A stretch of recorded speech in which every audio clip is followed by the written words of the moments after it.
Unexpected Guardian Mason. Reed stared at the empty walls of his sister's house, a property he hadn't seen in 5 years until tragedy forced him back.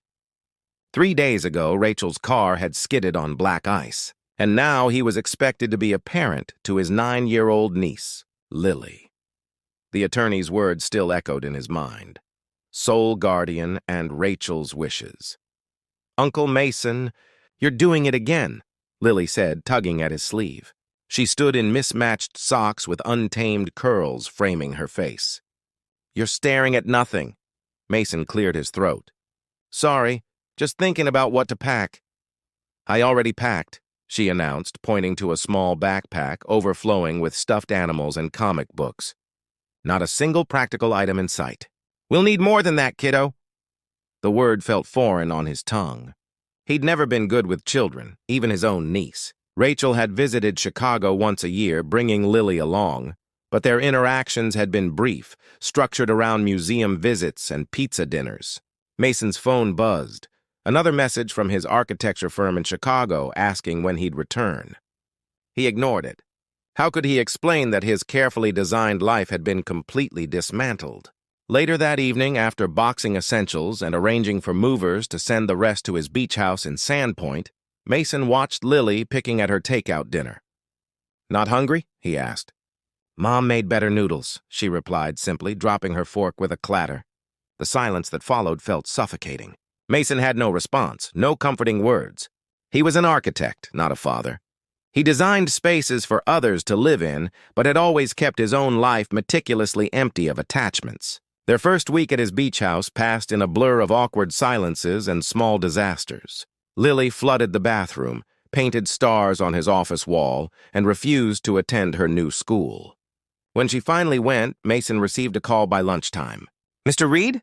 This is Principal Warner from Sandpoint Elementary. We need to discuss Lily's behavior today." Mason found Lily sitting outside the principal's office, her new uniform already stained with paint. "I didn't do anything wrong," she declared before he could speak. "Tommy said my parents didn't want me, so I showed him my karate moves." Mason's heart sank. "Lily, you can't—" "Mr. Reed!" A woman approached, her dark hair pulled into a loose bun, paint splattered across her blouse. "I'm Elena Morales, Lily's art teacher." Something in her warm brown eyes made Mason straighten. "I understand there was an incident." Elena nodded. "Lily had a difficult morning. Instead of meeting with Principal Warner, would you mind if we talk in my classroom? I think I can provide some context." The art room was a riot of color, student artwork covering every wall. Elena guided them to a corner with cushions and small chairs. "Lily, would you like to show your uncle what you were working on today?" Elena asked gently. Lily hesitated before retrieving a painting from a drying rack, a chaotic storm of blues and blacks with a tiny yellow house at the center. "It's beautiful," Mason said, surprised by the emotion in the simple image. "Art gives us ways to express feelings we can't always put into words," Elena explained. "Lily's adjusting to tremendous changes." Mason watched his niece adding details to her painting, suddenly struck by how small she was, how vulnerable. "I don't know how to do this," he admitted quietly to Elena. "I build structures, not relationships." Elena's smile was gentle.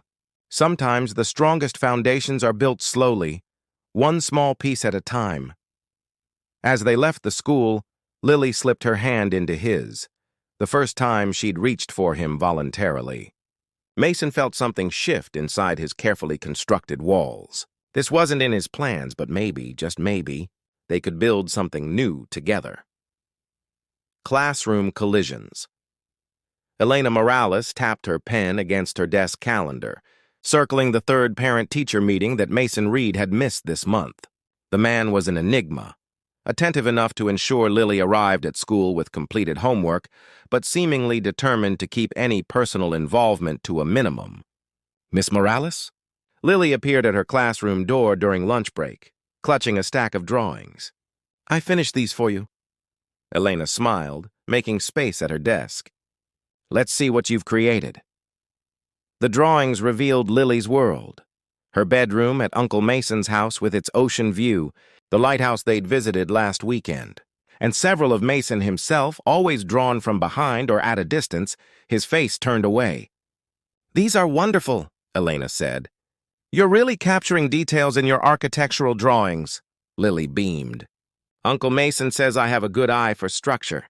He's teaching me about load-bearing walls and cantilevers." "Is that so?" Elena raised an eyebrow. "And what about your science project? Are you working on that together?" Lily's smile faded. "He's busy with his computer a lot. He said his assistant in Chicago needs him." Elena made a mental note as she watched Lily return to the playground. That evening, she did something she rarely did. She called a parent directly. Mason answered on the fourth ring, his voice distracted. "Reed speaking." "Mr. Reed, this is Elena Morales, Lily's art teacher." A pause. "Is Lily okay?" "She's fine, but we need to discuss her science project. It's due next week, and she'll need adult supervision." The silence stretched before Mason replied, "I have a deadline." "So does Lily," Elena interrupted, surprising herself with her directness. "Mr. Reed, your niece is drawing beautiful pictures of architecture and empty rooms. She notices everything about structures, but seems to think people are optional in them." "Ms. Morales." "Elena, please." "Elena, then. I appreciate your concern, but I'm doing my best here." "I know." She softened her tone. "Which is why I'm offering to help. The class is building model ecosystems. I could come by tomorrow evening to assist." Another lengthy pause followed. "That's not necessary." "It's necessary for Lily," Elena insisted. 7 o'clock. I'll bring supplies." The next evening, Elena arrived at the address Lily had carefully written on a scrap paper. The beach house was stunning, modern lines with vast windows embracing the coastline. Mason opened the door, looking uncomfortable in his own home. "You really didn't need to do this," he said by way of greeting. Elena handed him a bag of craft supplies. "Consider it part of my job." Lily bounded down the stairs, her face lighting up. "Miss Morales, did you bring the sparkly sand?" The dining table became their workstation, gradually transforming into a miniature coastal ecosystem. Elena guided Lily through the scientific principles while demonstrating how art could enhance understanding of nature. Mason hovered at the periphery until Elena deliberately handed him a tiny tree to position. "Architects understand scale and proportion, right?" she challenged with a smile. Something shifted in Mason's expression, a crack in the professional veneer. "I suppose we do," he conceded, sitting down to join them. As they worked, Elena noticed the walls lined with architectural blueprints, but not a single photograph. The house, though beautiful, felt staged rather than lived in. "Did you design this place?" she asked. Mason nodded. "It was supposed to be a weekend retreat, not a permanent residence." "The best homes adapt to our changing needs," she observed. Later, as Lily proudly displayed her completed ecosystem, Mason walked Elena to her car. "Thank you," he said quietly, "for seeing what I was missing." Elena paused. "Lily's processing grief through her art. She needs connection, not just supervision." "I'm not good at connection," Mason admitted. "Never have been." "Nobody is naturally good at it," Elena smiled. "It takes practice like any other skill." As she drove away, Elena realized she was thinking about Mason's hands, how they'd moved with precision while helping Lily, how they'd softened from rigid to gentle over the course of the evening. She pushed the thought away. Professional boundaries existed for a reason. Finding balance. The coastal spring brought with it wild bursts of color. Purple lupines dotting the hillsides, vibrant sunsets stretching later into the evening. Mason found himself noticing these details in a way he never had before. His morning routine now included coffee on the deck, watching Lily collect seashells before school, rather than immediately logging into work calls. His Chicago firm was growing impatient. "We need you back here," his partner insisted during their weekly call. "The Riverside project can't move forward without your oversight." "I'm working remotely," Mason replied, watching through the window as Lily practiced cartwheels on the lawn. "It's been 3 months, Mason. This was supposed to be temporary." Was it? Mason couldn't remember making that promise, though he supposed it had been implied. Somehow, the sharp edges of his grief for his sister had softened into something else. a growing commitment to the small person who shared her smile. The school's Spring Arts Festival provided another unexpected turning point. Elena had called personally to invite him. "Lily's created something special," she'd explained. "Your presence would mean everything to her." The elementary school gymnasium had been transformed into a gallery, with each class presenting a collaborative installation. Elena greeted him at the entrance, wearing a floral dress instead of her paint-splattered teaching clothes.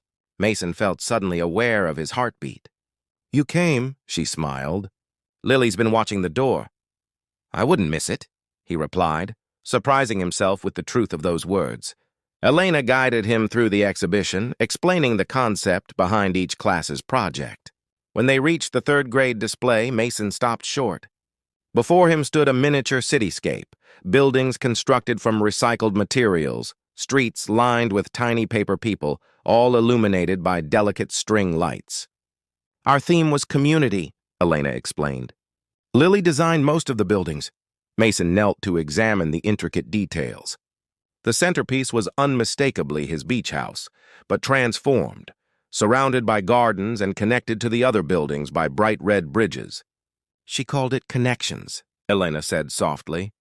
"She said that's what you teach her about, how things need to connect to stay standing." Mason felt something tighten in his chest. "I've been talking to her about architecture, but I never mentioned—" "Children hear what we don't say as clearly as what we do," Elena replied. "She's integrating your lessons into her emotional understanding." Later, as Lily proudly showed him every detail of the installation, Mason caught Elena watching them, her expression warm but guarded. Something about her presence in their lives had become essential, not just for Lily, but for him. As the event concluded, Mason found himself volunteering to help dismantle the displays. "You don't need to stay," Elena insisted as other parents departed. "I want to," he said simply. They worked side by side, carefully preserving the children's creations. When their hands brushed while reaching for the same piece, Mason didn't pull away. "Lily's different," he said. "Happier. That's because of you." Elena shook her head. "It's because you're learning to be present. I've just provided some tools." "Would you—" Mason hesitated. "Would you have dinner with us sometime? Not for a school project, just because." The surprise in her eyes made him realize how rarely he must reach out to others. But then she smiled, and Mason felt something long dormant within him respond. "I'd like that," she answered. "Very much." Walking to his car with Lily skipping ahead, Mason realized his phone had been silent in his pocket all evening. For the first time in his career, he hadn't thought about work once. Instead, his mind was filled with possibilities he'd never allowed himself to consider, of connections more meaningful than the ones he designed on paper.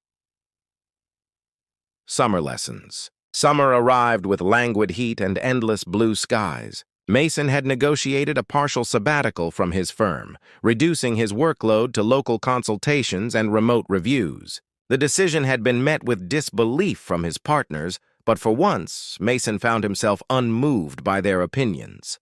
Their beach house had transformed. Lily's artwork now covered the refrigerator. Shells and beach glass lined the windowsills, and photographs, actual printed photographs, stood framed on surfaces that had previously held only architectural awards. "Uncle Mason!" Lily called from the deck. "Elena's here!" Mason looked up from his sketchbook, suddenly aware he'd been drawing Elena's profile instead of the lighthouse renovation he'd been commissioned to design. He quickly flipped the page before joining them outside. Elena arrived bearing a picnic basket and an oversized beach bag. "Ready for our tide pool expedition?" These summer outings had become a cherished ritual. What had begun as casual tutoring sessions for Lily had evolved into adventures for all three of them. Elena, with her seemingly limitless knowledge of coastal ecosystems, had transformed their beach walks into living classrooms.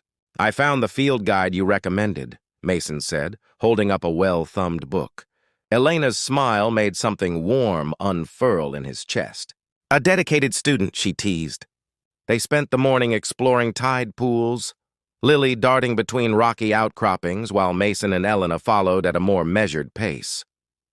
When their hands brushed as they crouched to examine a starfish, neither pulled away. Mason's fingers tentatively interlaced with hers, and the simple connection sent electricity through him.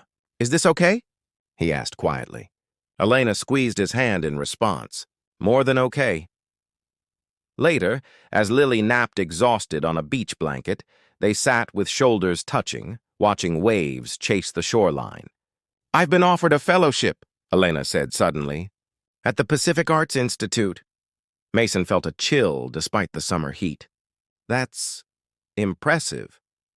"It's a year-long program focusing on art therapy for children experiencing trauma." She turned to face him. "It's what I've wanted for years." "Where?" The single word carried the weight of his fear. "Here on the coast, about an hour north." Relief flooded through him, and Elena laughed softly. "Did you think I was leaving?" "I've become accustomed to people leaving," he admitted. Elena rested her head against his shoulder. "I'm not going anywhere, Mason. Not when I've finally found something worth staying for." That evening, after Lily had been tucked into bed, they stood on the deck watching moonlight silver the waves. When Mason finally kissed her, it felt like coming home to a place he'd never known existed. Their summer flowed like watercolors bleeding into one another. Beach picnics, evening walks, quiet moments while Lily slept. Mason found himself designing less and living more, his architectural precision giving way to the beautiful messiness of building a life with others. Then came the phone call that shattered their peaceful existence. "We need you back in Chicago," his partner announced without preamble. "The Millennium Tower project is yours if you want it. Career-defining work, Mason." A year ago, he would have packed immediately. Now he hesitated. "I need time to think," he said. "What's to think about? This is what you've worked toward your entire career." That night, he showed Elena the proposal, gleaming renderings of a skyscraper that would redefine Chicago's skyline. "It's beautiful," she said, tracing the elegant lines with her fingertip. "When would you leave?" 2 weeks. The project would take at least 18 months on site. Elena's expression remained carefully neutral. "And Lily?" "She'd come with me, of course. There are excellent schools in Chicago." "And us?" The question hung between them, delicate and dangerous. Mason drew her into his arms. "I don't know," he confessed. "I never planned for any of this." "Some of the best designs happen when we deviate from the original blueprint," Elena whispered against his chest. But as he lay awake that night, Mason wondered if some foundations were too fragile to bear the weight of such significant change. Everything he'd built here felt tenuous, precious, and terrifyingly new compared to the solid certainty of his career. Masterpiece in progress. The end of summer art exhibition at Sandpoint Community Center loomed like a deadline Mason wasn't ready to face. Lily had been selected to display 3 pieces, an honor that had her bouncing with excitement for weeks. "You have to see them when they're hung properly," she insisted, refusing to show Mason her creations beforehand. "Elena says art needs the right context." Mason nodded, distracted by the email from Chicago awaiting his response. He had 3 days left to decide about the Millennium Tower project. 3 days to choose between the life he'd meticulously planned and the one that had unexpectedly blossomed around him. The gallery was crowded with families and community members when they arrived.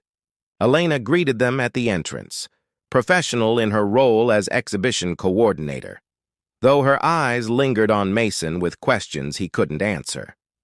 "Lily's display is in the East Room," she said. "She's been very secretive about it." Mason followed the flow of visitors, stopping to admire students' work along the way. He'd learned to see art differently these past months, not just as decoration or expression, but as a window into the mind and heart of its creator. When he reached Lily's display, he stopped short. 3 large canvases hung side by side, forming a triptych titled simply Home. The first canvas showed their beach house as it had been when they arrived, stark, beautiful, but cold. Precise architectural lines rendered in shades of gray and blue. The second painting captured the same house in summer, windows open, gardens blooming, warm light spilling onto the deck where 3 figures stood silhouetted against a sunset. But it was the third canvas that stole Mason's breath. Here was their house transformed into something new, an addition extending from the main structure, with spaces clearly designed for creation and connection. A studio filled with light, a garden path connecting to a smaller building that resembled Elena's cottage. "It's what I dream about," Lily said quietly, appearing at his side. "I heard you talking about Chicago." Mason knelt before her. "Lily, I know you have to make big buildings because that's your job," she continued, her voice small but determined. "But I thought maybe you could make something here first. Something for us." "For us," Mason repeated, the words settling into him with unexpected weight. He looked up to find Elena watching them from across the room, her expression a mixture of hope and resignation. In that moment, the choice that had seemed so complicated became startlingly clear. Later that evening, as visitors began to leave, Mason found Elena organizing student portfolios. "The exhibition was extraordinary," he said. "You've done something remarkable here." "Thank you," she replied, maintaining the professional distance she'd kept all evening. "Have you made your decision about Chicago?" Mason took a deep breath. "I declined the project." Elena's hands stilled. "Mason, you don't have to—" "I'm not," he interrupted. "I'm choosing something else." He handed her a folded piece of paper. "My newest design concept." Elena unfolded his sketch, detailed plans for a renovation of his beach house, including an art studio extension and connecting pathways to a separate guest cottage. "It's Lily's vision," he explained. "But it's mine too. I've spent my career designing spaces for other people to live in, never considering what I truly wanted for myself." "And what do you want?" Elena asked, her voice barely above a whisper. "To build something lasting. Not in Chicago, but here." He took her hands in his. "With you if you'll have us." Tears glistened in Elena's eyes. "I'm not exactly part of your architectural plans." "You're the foundation," Mason said simply. "Everything else is just structure." When Lily found them moments later, they were holding each other in the quiet gallery, surrounded by the artwork of children who saw the world not as it was, but as it could be. That night, Mason stood on the deck of his beach house, their home, watching Lily's silhouette as she arranged her exhibition certificates on her bedroom wall.